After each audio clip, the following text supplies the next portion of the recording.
ঢাকাতে আছি প্রায় 20 বছর, এরকম সুশৃঙ্খল ঢাকা কখনো দেখিনি আমি। যে কোনো ড্রাইভার খুশি আছে। শিক্ষার্থীদের দায়িত্বে বদলে গেছে চিরচেনা রাস্তার রূপ। এ যেন এক নতুন ঢাকা। অস্থায়ীভাবে তৈরি করা হয়েছে রিকশার আলাদা লেন, রাখা হয়েছে অ্যাম্বুলেন্স বা জরুরি পরিষেবার বাহনের জন্য ফাঁকা লেন। পরিবর্তন আনা হয়েছে গণপরিবহনে যাত্রী ওঠা নামার জায়গায়। রাস্তার মোড়ে দাঁড়াতে দেওয়া হচ্ছে না কোনো যানবাহন। সকলেই মেনে চলছেন ট্রাফিক সিগন্যাল। ট্রাফিক ব্যবস্থাপনায় পরিবর্তন দেখে খুশি যাত্রী এবং পরিবহন শ্রমিকরাও। ভালোই দেখা যেতেছে, রাস্তাঘাট ফাঁকা, কোনো অশান্তি নেই, কোনো কিছু নেই, শান্তিমতো চালা যেতেছে। ছাত্ররা ডিউটি করতেছে, যে জায়গায় পুলিশ করব ওই জায়গায় ছাত্ররা করতেছে, ভালোই লাগতেছে। এরকম সুন্দর খালি রাস্তা, এরকম ফ্রিভাবে চলাফেরা বা যে একটা শান্তিতে চালা যেতেছে গাড়ি গাড়ি, এভাবে কোনো সময় চালানো কিছু নেই প্রথম।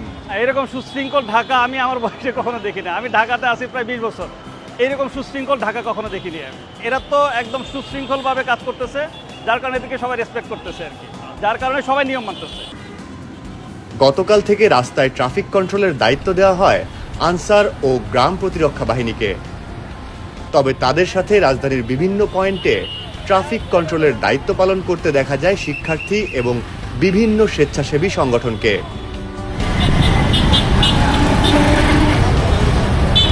তাদের সহযোগিতায় এগিয়ে আসছে সাধারণ মানুষ। বিস্কিট, পানি, চকোলেট, কেক, জুস, ছাতা, বাঁশি, রিফ্লেকটিভ ভেস্ট সহ বিভিন্ন জিনিস নিয়ে তাদের পাশে দাঁড়িয়েছে সাধারণ মানুষ।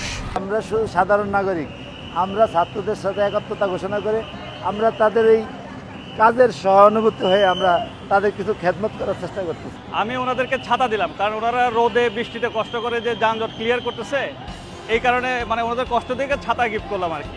আমরা অলরেডি শাহবাগ মোড়ে, এরপর হচ্ছে বাংলা মোটর মোড়ে এবং এখানেও কিছু আমরা ছাতা ডিস্ট্রিবিউশন করতেছি আর কি।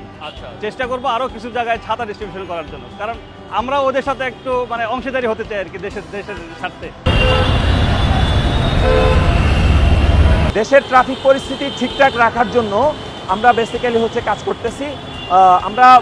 আমরা চেষ্টা করতেছি যেন মোড়েই যদি যাত্রী উঠানো হয় এবং বাসগুলো মোড়েই দাঁড়ায়, সেক্ষেত্রে হচ্ছে যে কারণ বাজার মোড়টা অনেক বেশি স্টাক হয়ে যাচ্ছে, ডেডলকটা বেড়ে যাচ্ছে। দ্যাটস ওয়াই আমরা বলছি একটু সামনে মেট্রো রেলে ছায়াও আছে, প্লাস হচ্ছে একটু ওইদিকে চলে গেলে আমাদের জ্যামটা তেমন একটা হচ্ছে না।